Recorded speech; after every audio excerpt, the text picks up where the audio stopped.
Y'all ready? Hey, everybody. How you doing?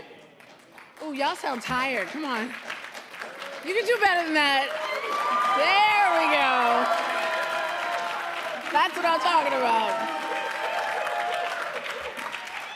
It's only 12:30. Y'all can't be that tired. Welcome to Iyanu, Weaving West African Wonder into Animation. I'm your host, Karama Horne, a.k.a. the Blur Girl. Thank you. It's awesome to have family in the audience, you know, because they always dap you up. I'm a cultural journalist, content creator, and marketer parked at the intersection of geekdom and diversity. I also wrote a little book called Protectors of Wakanda, which is actually in the shop. So if anybody wants a signed copy, it's over there. But we're not here to talk about me. We're here to talk about this amazing series, Iyanu, that is coming to Cartoon Network and HBO Max through Line Forge Entertainment. And I have these amazing, I know, right? I'm gonna start by introducing this incredible panel because I like embarrassing them. So first, I'm gonna start with who's closest to me here, Roye Okupe. Now, he's born in Lagos, Nigeria. Roye is okay, yes. Niger in the house. Niger's representing. Roye is an award-winning filmmaker, screenwriter, author, and founder of YouNeek Studios. In 2021, YouNeek landed a 10-book publishing deal through Dark Horse Comics to create an original line of superhero and fantasy stories. From this line, Iyanu, Child of Wonder, that's the name of the graphic novel, was recently greenlit as an animated series called Iyanu at Max and Cartoon Network, with Line Forge Entertainment producing. Roye's accolades include being number 5 on Venture's Africa's list of 40 African innovators to watch. He's been named New African Magazine's 100 most influential Africans, and in 2021, Roye was nominated for the Dwayne McDuffie Award for Diversity in Comics.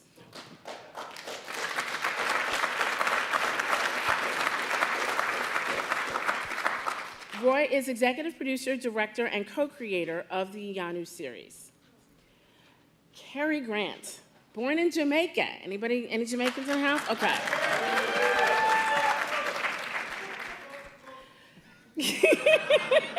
You got a cousin here too. That's so cute. Kerri is an animation veteran who has worked on everything from The Backyardigans to Doc McStuffins to Elena of Avalor. I'm not done yet, though. I'm not done yet. Grant has won a Peabody Award, an NAACP Image Award, a Humanitas Prize, 10 Daytime Emmy Award nominations, and one Emmy win for her work on Ada Twist Scientist. She was also a writer and co-executive producer on that one. Grant is a writer on the Iyanu animated series. We're so excited to have her. Dawud, Baba Dawud. Dawud Anyabwile is an Emmy Award-winning and double Glyph Award recipient known for his exceptional illustration work. He was honored with a Lifetime Achievement Award from the East Coast Black Age of Comics Convention and was nominated for the Will Eisner Awards Best Artist category at San Diego Comic-Con for his groundbreaking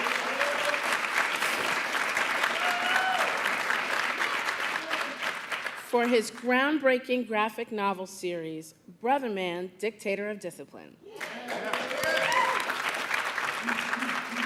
His work is even featured in the permanent collection of the Smithsonian's National African American History Museum of African American History and Culture in Washington, D.C.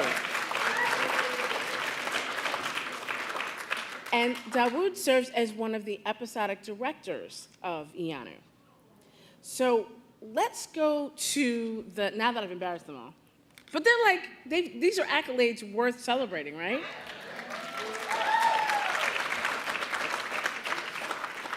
So let's go back a bit, Roye, and tell us how this came about, how the series came about, and then, of course, how we got the incredible, I guess it came from the graphic novel series.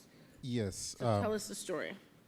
Sorry, can you all help? Okay, yes, I can hear We myself. can hear you, now. but you're still going to have to speak up. Oh, hello. Okay, sorry. First of all, thank you guys so much. This is actually this is a very beautiful crowd and most exciting crowd I've ever been a part of, so give it up for yourselves, please. So, Iyanu, Child of Wonder, was, for me, an idea that came up as a love letter to my daughter. I was watching, I can't remember what series on TV, and I was like, if I had a baby girl, I have a 3-year-old right now, so if you don't notice the bag under my eyes, it's because I don't get a lot of sleep.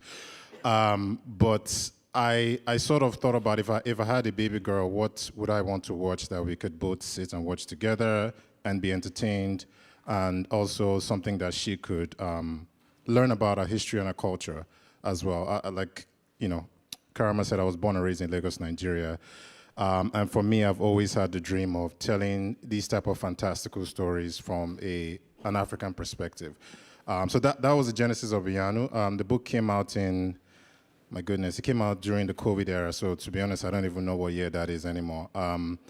It was during the blip. It's okay. Yeah, I know. Yeah, 2019. Yes, it was literally 2019, right before before COVID, and yeah, it was our highest grossing book on Kickstarter, and from there I knew it was going to be something special. And when a producer called Erica Motley got her hands on it, she was like, I have to make this into a cartoon. So she helped us pitch it to Max, and it got greenlit, and here we are today. So let's talk a little bit about this incredible artwork. By the way, is this Godwin Akpan's So this artwork? is a combination. Godwin illustrated the entirety of Iyanu Volume 1. Godwin is also the art director on the Iyanu show as well.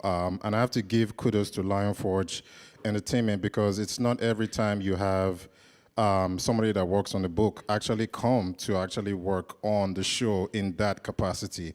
So this is a combination of Chima Kalu, who did the inks and the pencils, and then Godwin painted this work as well. Awesome. So I want to talk to the two of you, Kerri and Dawud. What did you think when you first saw the graphic novel? What was your reaction?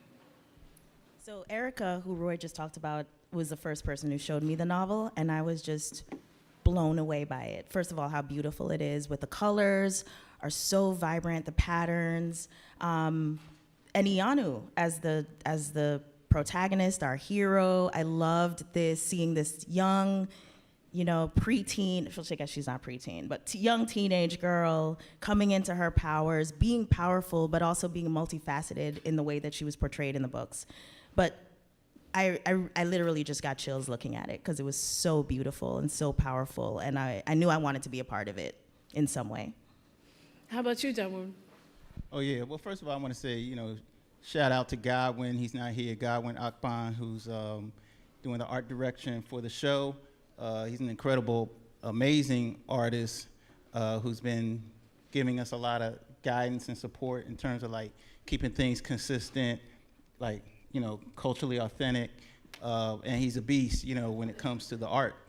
So, just shout out to him, and I'm really proud of Roye, his whole story, and, he puts a lot into this. He's very dedicated to the team. Like, he keeps everybody motivated, and, I can just tell from his dedication how, how he just maintains his sanity through all of this. So he's laughing because have you been maintaining your sanity? Right? He's laughing to keep from crying. So, but on the real though, just not only seeing the graphic novel, but being able to be a part of this project has definitely been an honor, because for me, I've always wanted to do something that bridge. I'm from Philly, so I don't know if there's any Philly heads out there. So. I think it was great to have this connection from Lagos, Africa, and us in America, and working together on an animated project, something that incorporates all of our talents. And we can all bring something to the table. Did you feel, because you were also an award-winning comic book creator yourself, Did some of the, did you work on any of the storyboards or anything like yeah. that? So, yeah, I thought I saw some of your art in there. So did some of your, it sounds like some of your comic book experience also lent itself to the development of the project. Yeah, because my background is not just comics. I've also done like storyboards for film and television, live action animated series, the graphic novels for several different book publishers. But when you move into an animated series, you're thinking different than just drawing comics. And even though I've worked at Turner Studios and Cartoon Network for years doing certain things for animation, this is my first time being an episodic director on a series. So there's more of a push in terms of like, say when you look at these panels, you have still frames. But when you're doing animation, you have to think in terms of, imagine that frame as a window and everything's moving. Mm-hmm. So now you have to think differently than pictures. You have to think acting. You have to think lighting and movement and motion and everything. So that's really been experience. And the thing I really like about it is incorporating the African martial arts. Yes, in fact, there's some capoeira shown here, but we're going to show some other versions when we move into this. Let's talk about the development here. What's all over these walls? Are these like literally the frames of the animation? Yeah, that's when we first started the show, we were doing it basically, we were drawing it out in Photoshop, but then we were exporting the PDFs and we were putting them on the wall so we could see the whole episodes and, move the boards around and whatnot. Shout out to Darnell Johnson. He's another one of the episodic directors who you saw in the previous picture. And, but now we do everything in this program called Storyboard Pro. So what we do is once Kerri and the other writers send over the script, we do initial thumbnail breakdowns, which are really, really quick breakdowns so you can see what's going to happen from shot to shot. And then we take that and then we start to lay it out in the Storyboard Pro program to create these animatics. So an animatic is basically, when you think of animation or anime and stuff like that, you think of the full motion of the comic. An animatic is going to be more choppy. It's not fully animated, but we have a voice track, and then you have like a head. The body might move a little bit. It may jump, but you don't have all the in-betweens. It's just so we could see the whole episode and pace it out. And time it out. Right. That makes sense. Kerri, before we move on, what has the writer's room in Iyanu been like compared to other writer's rooms that you've been in? Well, every writer's room is different, but this one was special for a couple of reasons. One, the schedule was crazy. It was really tight. We didn't have the time that I've had in other writers' rooms to work on the show, but because of Brandon, the showrunner, was just really organized and really kind of just laid everything out.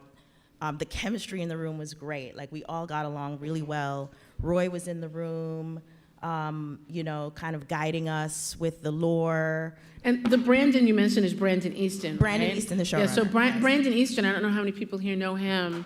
Yeah, he actually ran the writer's room. So that's what she was referring to. Right. So and because this was different for me because A, was for a little bit of an older audience. Most of my work has been for like preschool or 5 to 8 years old. This is for a little bit of an older audience, so that was new and fun and interesting. So because it was for an older audience, the stories were more serialized. So in all my other shows, all the episodes are standalone episodes. This was really serialized. You got to know what was happening in the previous episode to know what's going on in the next episode. So we had to be really extremely collaborative with each other in order to make that happen. So we became really close really quick. And Roye and I were talking about this before the panel. It was just like, in addition to the chemistry, the vibes were there. Everybody was just doing what was best for the show because we also had such limited time. Like, we just had to get it done. But it didn't feel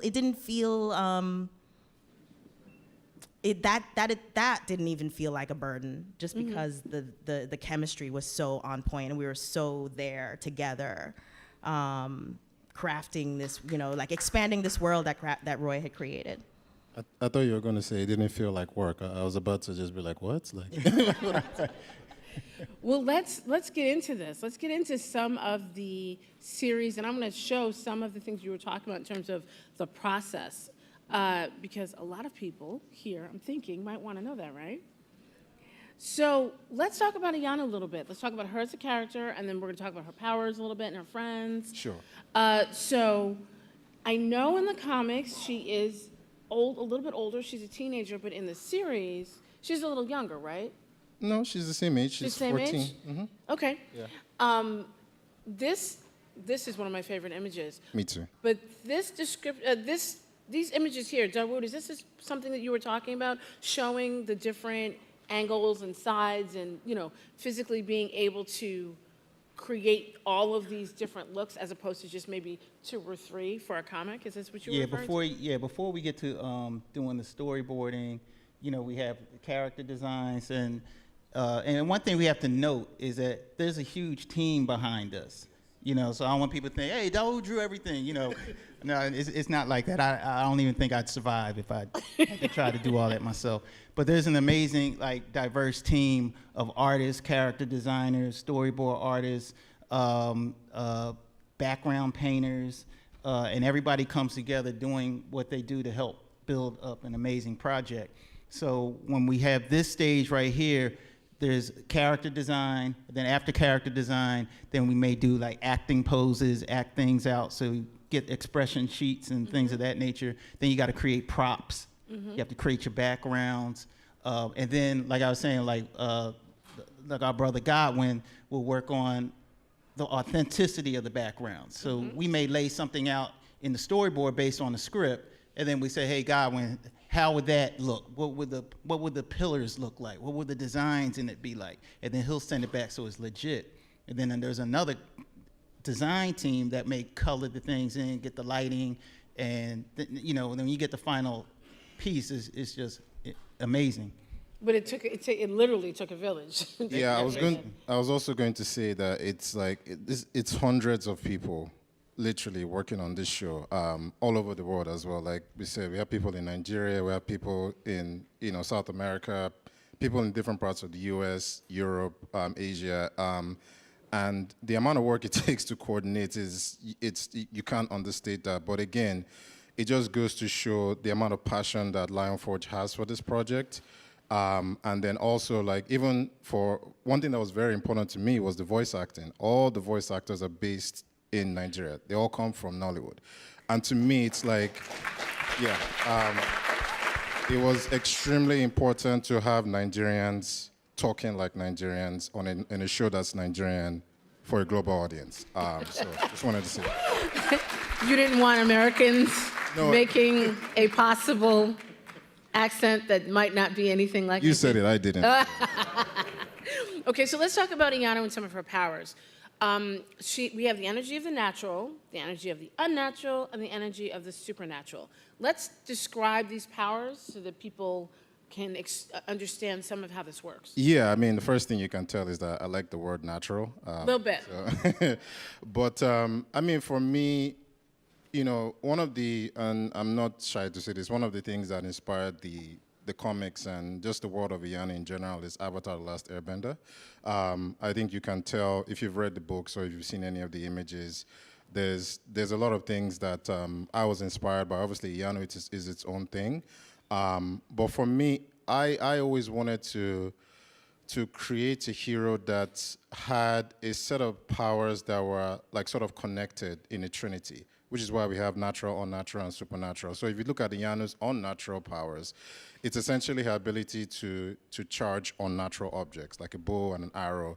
And the easiest way I try to explain it to people is if you think of Gambit from the X-Men, he can charge the potential energy in objects. And then if you look at her natural abilities, it's essentially her ability to control plant life. So if you think of, Swamp Thing, Poison Ivy, that's sort of where this power exists. And then if you look at the energy of the supernatural, I can't say too much about this one because there's a lot of story elements that are tied to it that I don't want to spoil until the show comes out. Okay. Yeah, but it's essentially a combination of the two powers and her taking it to on another level. But I mean, once you get to read the book and see the show, the powers aren't just things that look good. It's actually tied to the story, and it's tied to her character, because each power, there's something that she has to master on an emotional level for her to be able to use those powers as well. And I guess one thing I would say that's not a spoiler is that her supernatural power, which is the strongest of the three,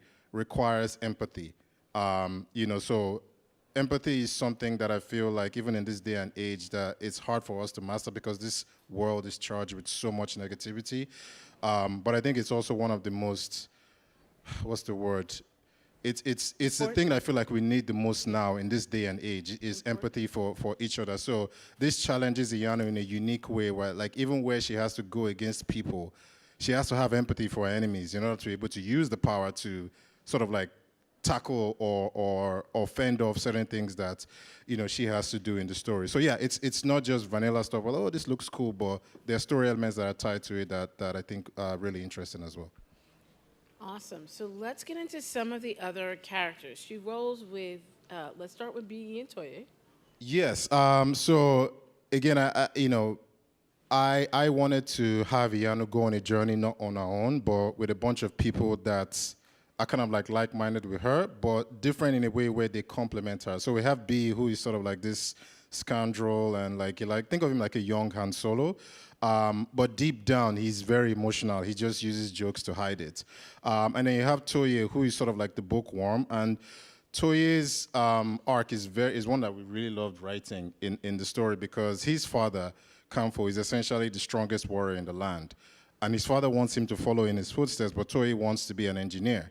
And that creates a very, very serious friction between the two characters that we explore throughout the story. Here's this guy whose father is the ultimate warrior, and him who doesn't want to have anything to do with fighting, but then has to prove to his father that he can do it his own way again. So for us, it was really about creating characters that have multi-dimensional layers that every human has. Like, nobody is just a singular thing where it's like everybody just has one singular purpose. Like, there's a lot of layers to us as human beings that I felt like these characters needed to show so that we can see ourselves in them as well. So as I'm scrolling through here, these are some of those images that you were talking about, Dawud, right? Like more of those character designs before we get into the actual work. Let's talk about Ekun. Yes, this is, I think it's going to be everybody's favorite. It was our favorite character to write. He's a breakthrough. You want to talk, Kerri, I'll let you to talk about Ekun and the writer's room. Of the three characters, was Ekun your favorite as well? Mine? Are you talking, these are all my kids. I can't say that in public. You. Then, Kerri and Dawud I feel like Ekun is going to be everybody's favorite because Ekun is a giant cat, first of all. So he's fierce. I don't want to spoil the story for anyone to talk about his arc, but he also has a cool and interesting arc. And the minute we saw him, we were like, okay, everybody's going to want a huge plushie of this. Yeah, exactly. I have been saying that. Like, I need a blue plushie immediately of this character. Tell that to Lionful. I will, actually. Yeah, like Kerri said, it's, again, this is a character that doesn't speak, but in his expressions and growls, you can tell the intent of what he's trying to say. And I think in the writer's room, that was one thing that was really important to us. We didn't just want to create this, animal that can blast, beams for his mouth that just does. Like, I actually wanted to make him matter in a way where he can also have an emotional arc, not just on his own, but in conjunction with Iyanu, who is obviously, Ekun is her spiritual guide. So the interactions between them are some of the most, I would say, emotional moments in the show, and I can't wait for people to see what we did with that. Dawud, what is more difficult, animating like mouth sync or trying to make an animal emote that does not talk? Well, I think that's really relative to each individual artist, because some artists, they specialize in animals, and some people just specialize in humans and things like that. For me, I'm doing humans is actually easier for me. I could do animals as well. You just have to shift that switch in your head to think animals. But there are people on the team that's their thing is animals. So they say, hey, you do that, you handle that part. because that's what we do. You know, we look for people's strength. You don't want to try to be the everything person. You know, if you have somebody on the team and that's their thing, and you can see that, and that's what directing is. You don't want to do everything. You want to let that person shine with what they do. So you bring them up to the forefront, and then you see somebody else over here who they may be the master at colors. So you bring them up, put them on. Yes, You know. I agree. Now, it's interesting. This particular page that I have up here is not necessarily like hugely important to the story. I just am like really excited. What's in though? No, but I'm just saying, like you mentioned how important it was to have Nigerian voice actors. This is very important because how many times have we seen really bad hair Yes. for black characters Yes. in Black animation? women. Yes. Specifically 2D animation like anime. Yeah. This. Yeah. I will tell you. So the fact that this amount of work went into this, I am very happy about this. The one thing that keeps, and Dawud can speak to this, like every single frame when we review, we look at Iyanu's hair. Oh yeah. Am I lying? No, you No, got that it's right. like we look at the space between our braids. This is very important. And I know it's funny to say, but you know, I know it's cliche to say representation matters, but it does. And this is something that we take very seriously. Because, you know, I don't want my mom seeing jacked up black women hair on TV and then coming to ask me, like, what the hell did you do? But I mean, beyond that, I think this is the right thing to do. And, like, there's a lot of subtleties that you will see. Yeah, please clap. Like, what, yeah.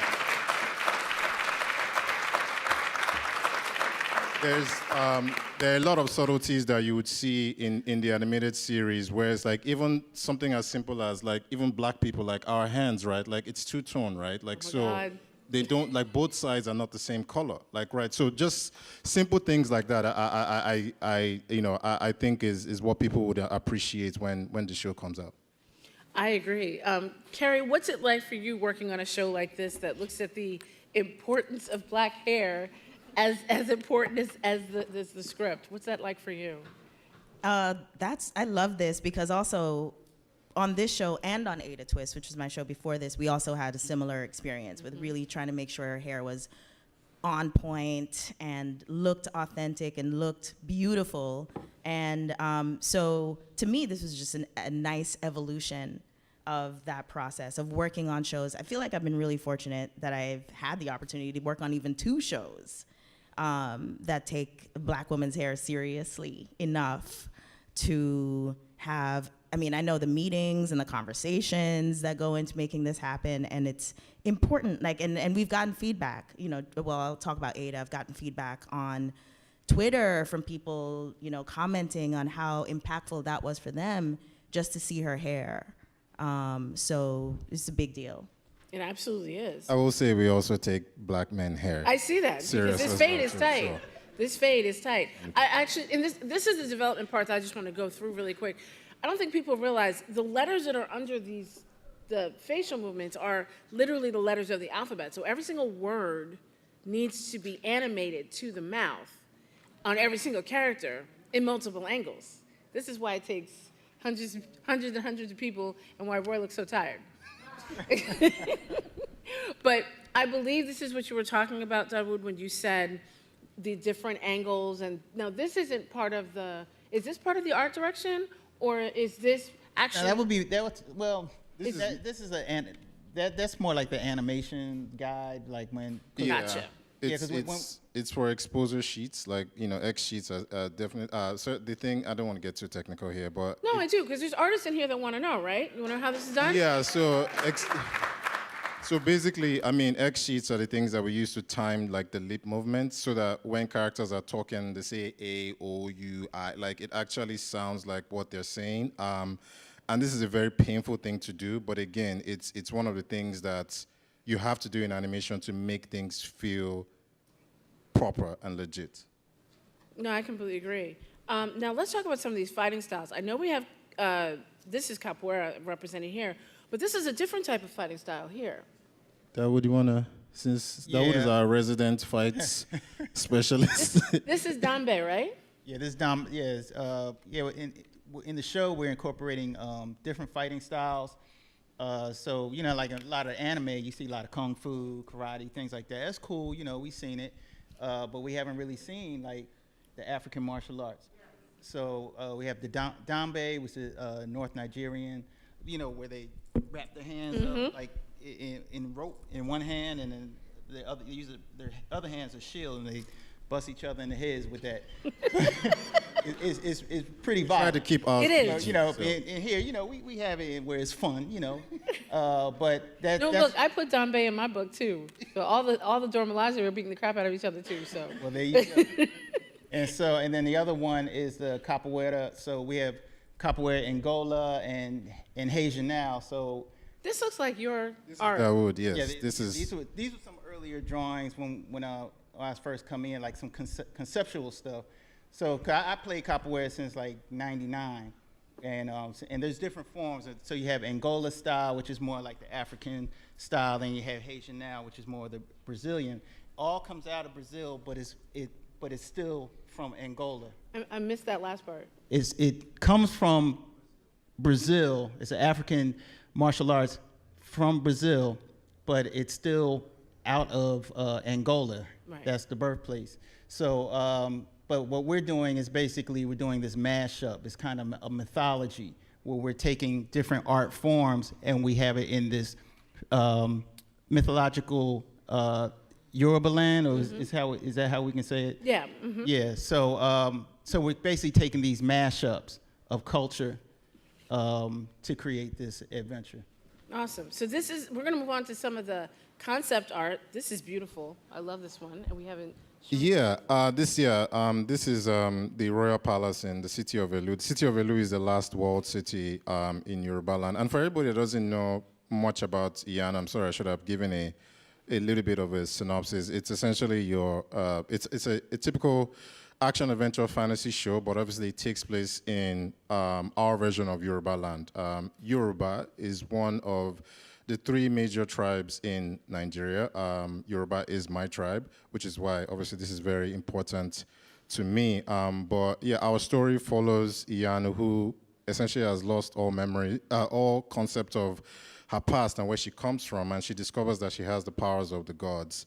And it's only this power that can save everyone in Yoruba land for what we call the corrupt, which essentially animals with red glowing eyes that have gone berserk and have been cursed to destroy humanity as well. So that essentially is what our story is about. And Iyanu starts off in the forest region in Elu with her mentor, Olori, who trains her in the ways of the Agoni, the priestesses that sort of like hold the last bit of history of all of Yoruba land. So some of the images you're seeing here are early concept arts of what the different parts of Yoruba land looks like as well. This is one of my favorites. This was done by art director Gordon Akpan. I can't talk too much about what this, and Kerri, this is probably your first time I've seen this, right? I saw it the last time, and I was also just in awe. Yeah, so I can't talk too much about what this represents because it's actually a giant spoiler, even just showing it. But without context, you can't get what it says. But I wanted this image. But this image is going to be in the animated series. Yes, this image will be in the animated series. This one will be in there too. Yes. So I just want everybody to just take that in, that we're going to have images like this on Cartoon Network and Max. Like that's why I'm so excited about this show. Yeah, and I also wanted to take time to really appreciate Gordon Akpan, who started off with me in the books. And to me, I know I said this before, but I think I can't say it enough. I also want to thank Lionforge Entertainment and all our leadership, obviously starting with Dave Stewart and Stephanie Sperber, the president of the company. A lot of people talk about diversity behind the camera, but not a lot of people actually give the opportunity to people that look like myself, Kerri, and Dawud, to actually be, quote unquote, I know this is not a live action film, but to actually be behind the scenes, making the important decisions as well, and bringing somebody like Gordon Akpan, who worked on the book, who lives in Nigeria. He's not in the US. He's working from Lagos, Nigeria, and he's working as the art director. And I think, honestly, a lot of credit has to go to Lionforge because they took a lot of risks. To be able to put myself as an executive producer and Gordon as an art director, and be able to give us the power to actually and essentially create what we felt like was an authentic representation of our culture. It's not everybody that does that. So I think we should take a moment to really celebrate Lion Forge Entertainment, because that's very important. And you know what? I just want to pause to also talk about that. How does that work? If Godwin's in Nigeria, and Dawud, you're in Atlanta, Right. and Kerri, you're in California, and then I know Dave is in St. Louis, and I know there's somebody in France. Like, how do you? We don't sleep. That's how it works. No, I'm not kidding. I'm just kidding. I mean, obviously, it's very difficult because we've literally been on meetings where someone is in West Africa, another person is in LA, somebody else is in Atlanta, I'm in Maryland, and then, working with, animators in Asia. Like, so it can get really stressful and really crazy, but nothing good comes easy. And I think one of the things that everybody on Team Iyanu, as we call it, or Team Chosen, is really, really dedicated to excellence. And I think once you're dedicated to excellence, it becomes easier to deal with a lot of the sacrifices that requires excellence. And I think that's the position that we take. No, I completely agree. Yeah. Also, how old is your daughter? My daughter is 3 now. She just turned 3 last week, actually. So she's 3, and your wife. Can we get him a round of applause to his wife? Yes, please. Because he's animating a series. He's on Zooms all the time, and she got a 3-year-old. I'm going to give it to her one more time.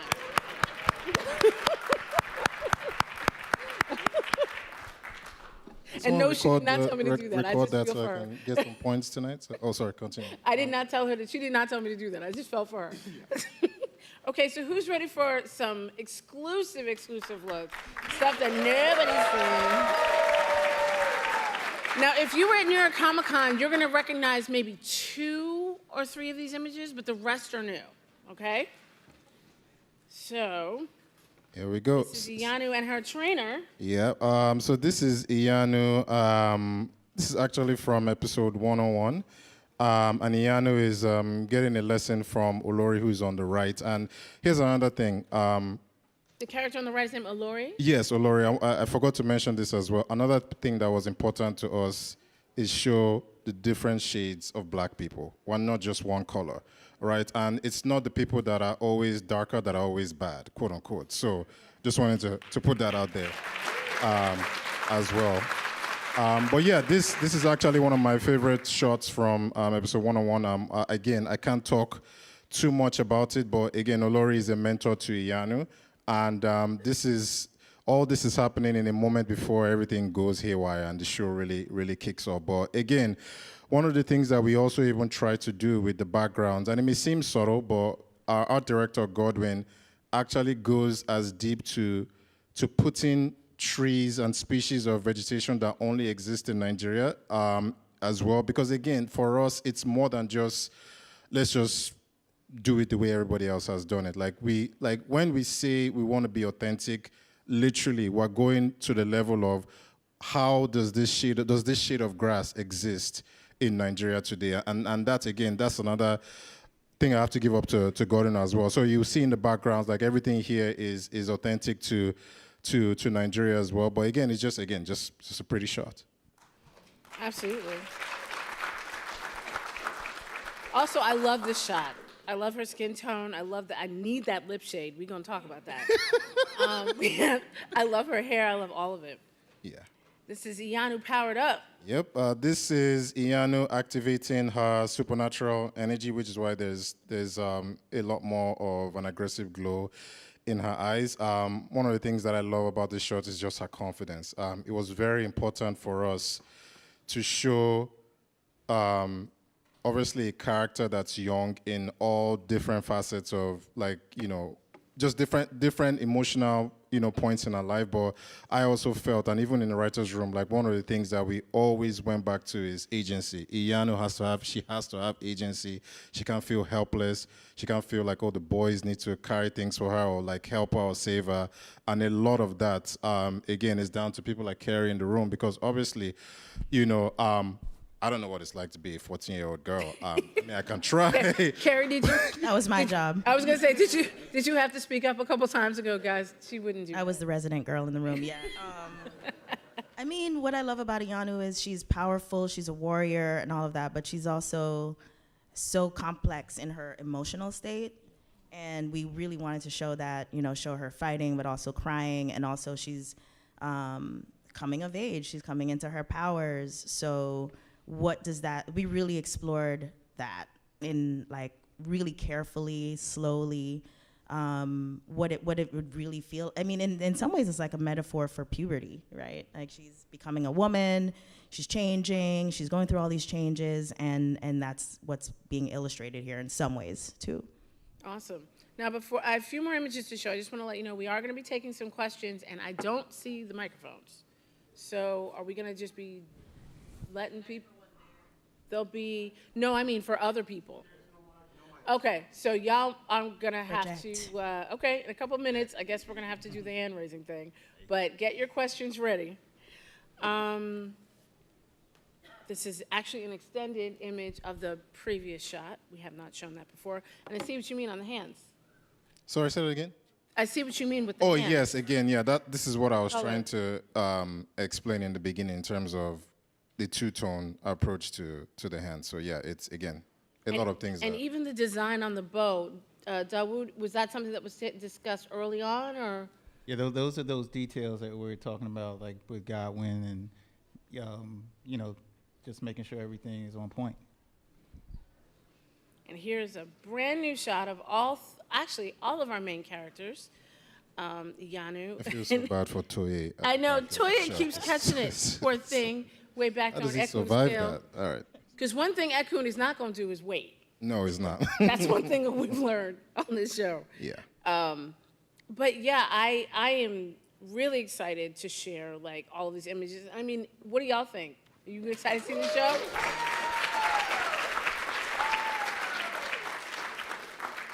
Now, before we get to those questions, if you guys want to learn more about the series, and we're not announcing the date yet today, I know a lot of people have that question. Can't answer that yet. Please But don't get it's me in coming trouble. soon. But if you scan that, you'll get on our mailing list, and you'll be the first to know when the information is dropping, okay? So I'm going to open up the floor for questions, because we've got a few. Oh, look, there's a mic. Yay. Is it remote? Is it remote or is it good? No. It's like they have to like come and get the Let's put one in the back because I don't think everybody can come down. But we're gonna start taking questions. So if anybody has a hand raised, I'm gonna try and. You're gonna bring it to the back? Okay. So people are gonna start passing around these mics. I see somebody over here on the left. Let's give this to him first, and then we're gonna see that person over there on the right. So the gentleman that just raised his hand right here, you were just sitting. Yeah, you got the mic is behind you. You got to get up. And then you can go up. There's a mic there. Utmost respect and to Mr. Okupe, Ms. Grant, and I'm not sure that I'm. Dawud. Dawud is fine. Okay. Thank you so much. I want to ask a question about capriola music in the writer's room, specifically towards Ms. Grant. How important is music? It seems like that I hear beautiful sounds and beautiful music when I see your work. It's funny that you say that. There's a lot of music. I will say this. There's one music spoiler that we can't reveal here, but we will say that there's a lot of music involved in the show. Yeah, I'll let you answer the other stuff, but is there any Nigerian? Oh, yeah, there's one Nigerian here. Okay, yeah, 2, 3. I mean, obviously, everybody knows about Afrobeats. Who here loves Afrobeats? Like, there we go. Yeah, so just expect a decent amount of that incorporated in the show. Music it's been a huge part of the show since even before we pitched it, and that's something that's going to continue. Like like Karama was saying, there's something in music that we're yet to announce that's just going to blow everybody's minds away. But yeah, expect some really, really decent sounding Afrobeat stuff incorporated into the show. I can't wait for you guys to hear it. It is not that. Okay, so I'm just going to leave it there. I know this gentleman here has a mic, so let's hear his question next, and then I'll go over here, because I'm not seeing where the other mics are. Hello? Okay. There you go. First off, I'm just adore this. I adore being able to see this sort of thing on screen. I am also unpublished, but I'm a screenwriter whose focus is on African culture, particularly West African culture. And I wanted to ask, given that the way Hollywood is and the way Hollywood runs on the business side, is it difficult? How difficult is it to introduce these ideas into the paradigm, and what kind of things did you have to do to get to this point?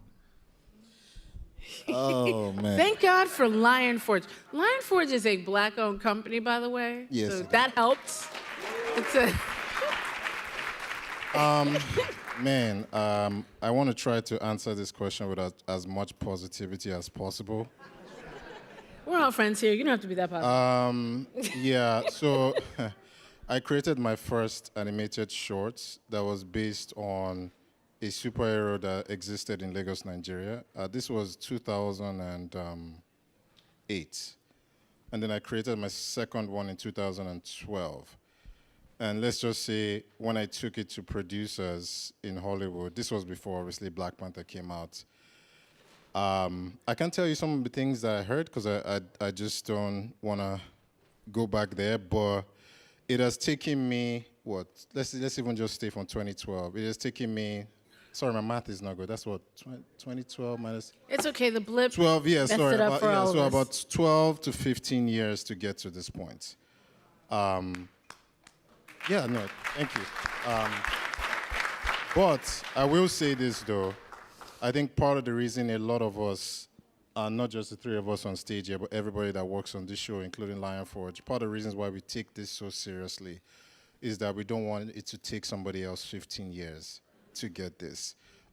Which is why it's important for us to do this the right way.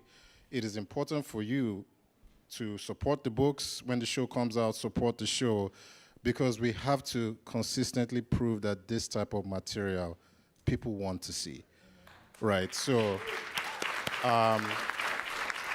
I would say that you really have to answer your question directly, you have to believe in yourself. No one else can do that for you. Because there's going to be hard times. I can't sugarcoat it for you. It's going to be difficult. Even if you weren't doing anything on West African culture, this entertainment industry, and Kerri, Dawud, they can talk about it as well, it's just hard. But I think one of the things that separates the people that get to this position is a desperate desire to not only do the right thing, but stay true to who they are and believe in themselves, because there will be times that come where you feel like, what the hell why am I even doing this? And I would say, but for everybody here, which is one of the reasons why I want to give Schomburg a lot of credit, I literally started here. My first tabling of, at a convention was at Schomburg, I think over like 2014 or 2015. I literally was out there and I had flyers. I didn't even have one book. If I can do it, any of you can. Okay, next question's over here. I can't see who has the mic, so just start talking. How many seasons will there be? Out here with the spoilery questions. Okay, we definitely have one season, but I'll put it to you this way. We are not allowed to say how many seasons. No, we are not. But I will say that it doesn't make sense to do one season and not prepare for more. Leave it at that. Okay, who else has a mic? Oh, there we go. Yeah. First off, this is the work that you guys shown so far is beautiful and inspiring. But my question is more of a technical sort. We live in an age of, we live in an age of anime where not only do you have to be part of like big studios to be part of this animation, this animation industry, but you can be also independent web animators. I was wondering, because y'all spoke that this was a good collaborative effort. Did y'all pull from web animators as well, or just specific studios in the forging of this endeavor? So it's a little bit different because this project started as a graphic novel that was then adapted, that is being adapted to an animated series by Lionforge Entertainment to air on Cartoon Network and Max. But for us, in terms of bringing, and I'm sorry if I misunderstood your question, but in terms of bringing other people from like web comics, we're not doing comics, right? This is an animated, sorry, you wanna? No, I meant like web animators, like independent animators who can just like freelance on. Oh. So Lionforge Entertainment is in charge of all hiring of animators. I can say, because I've seen the list of names, that they are from all over. And and it's very, very diverse. That's great. That's great to hear. Yeah, and there are some in there that I can say are, I don't know names off the top of my head, but I know that I recognize some names that are from web animation as well as big studios and things like that. But just about every animation that you see out now works with a bunch of freelancers. It's not like, this isn't Disney. Yeah. Yeah, basically, yeah, they're artists, all different types of artists who worked on all different types of projects. Okay, thank you. Mm-hmm. Thanks for your question. Okay, then there was somebody back over here. Okay, I see it. Now we're doing this. So you're next. Over here. Oh, can you hear me?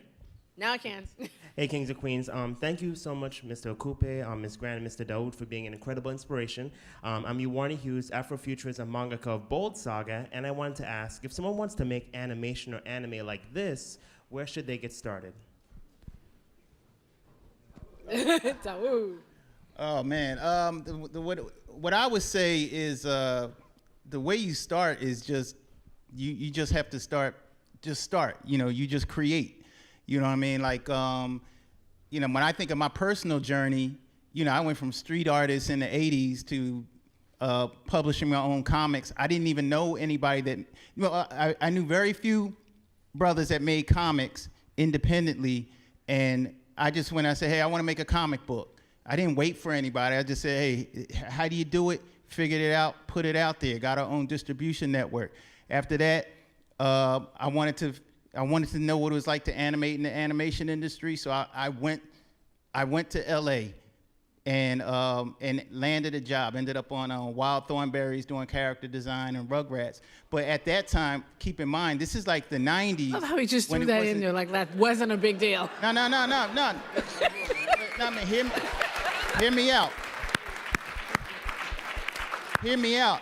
It wouldn't have happened if I stayed at home wondering how do you do this, because it wasn't easy. There was a point I was almost homeless with my kids because I was down to my last $300. I was doing animation tests, wasn't getting paid for them. And the moment when it's like, man, I don't know how I'm gonna pay my rent and all this, I got a phone call that I was hired to work on Nickelodeon's #1 show.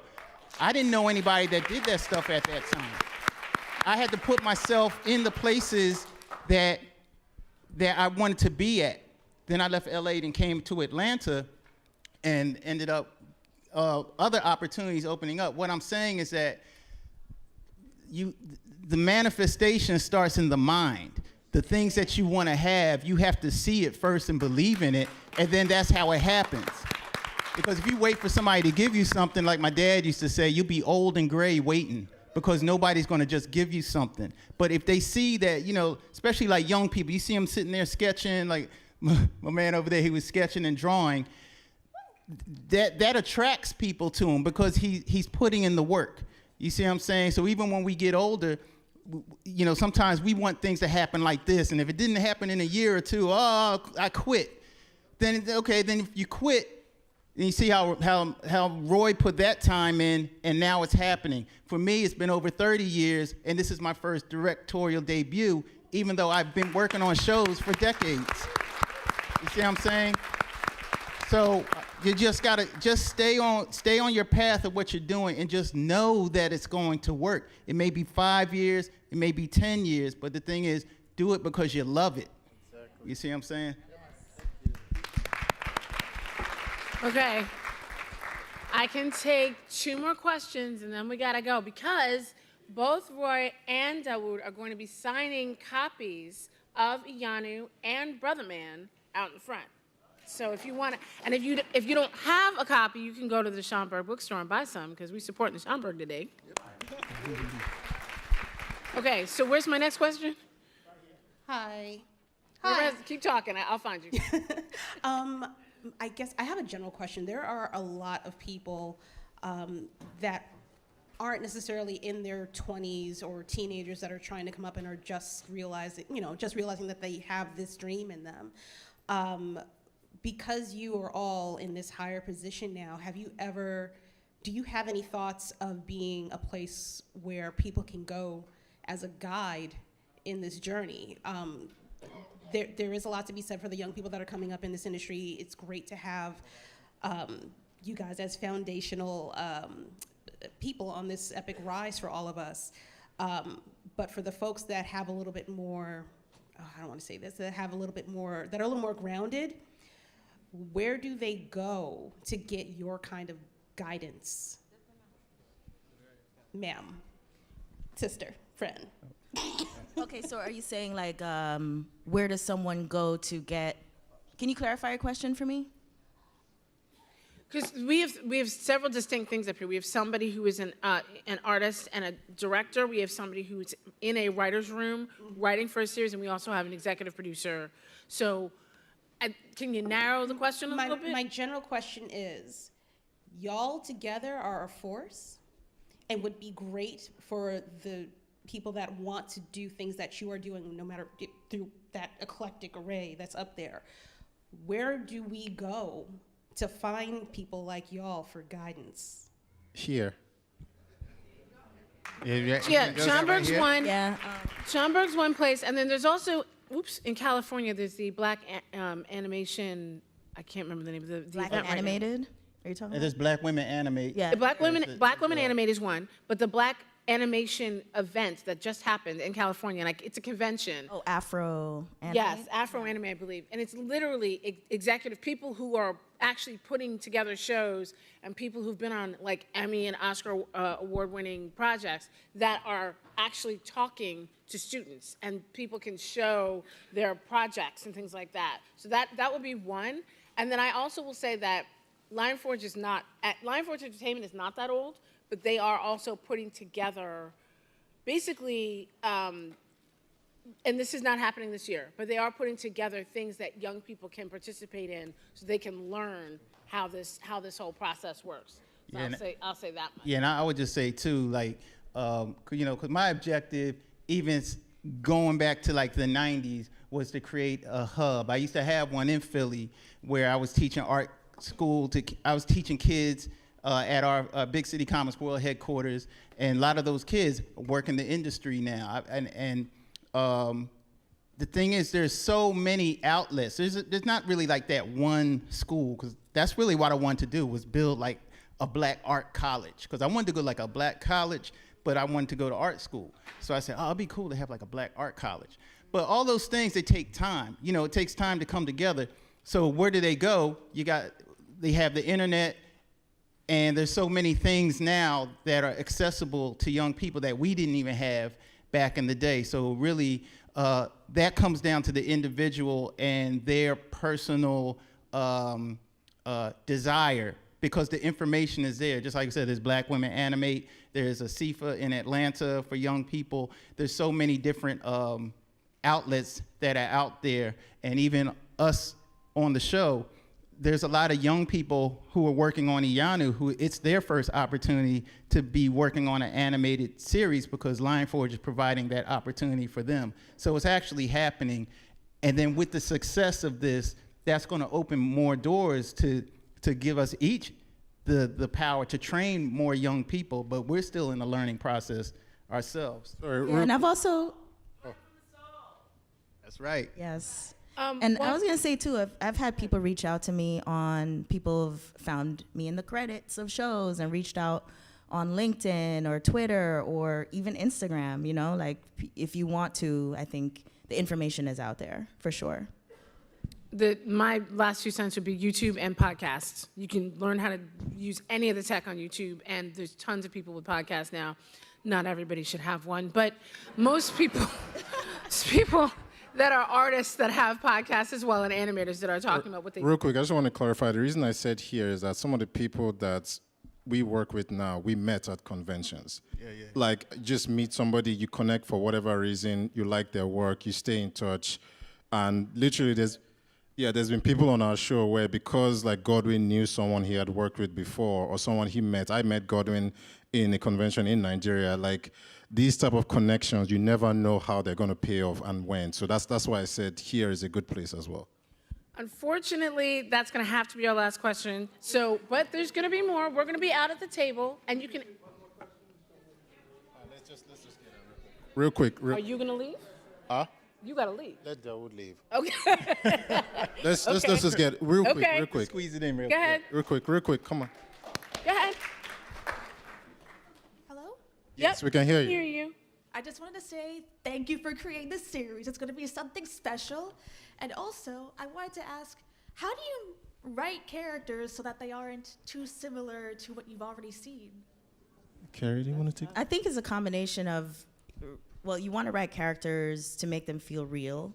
So you're taking, all of them end up feeling like individuals. So you're taking from people you already know, characteristics of people you know in your life. And then from there, we're trying to figure out who this specific character is and how they play into this particular story.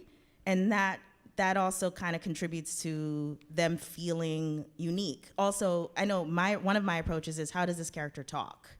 Like, what, we all have our unique ways that we speak, that we form sentences, our phrases and sayings that we like to say. So how does this character talk? Where are they from? And I like to start there and also expand out into people I know, like I said, who have similar characteristics, and then what's their function in the story? There's so many different arms and legs that kind of go into figuring out who this character is, and then you get the group brain, right? So you get into the writer's room, and then people start contributing their own ideas and their own stories and their own, it just kind of naturally evolves from there. So yeah, we don't ever want to create a character that feels generic. We always want to be specific, and there's a lot of different ways that we do that. Cool. Thank you for your question, and thank you for pointing her out. I didn't even see her, so thank you. We're going to take some pictures, and then we're going to be out by the bookstore for a book signing. But thank you all so much, and don't forget to sign up for the newsletter. All right. Yeah, we are, yeah. Hang on one second.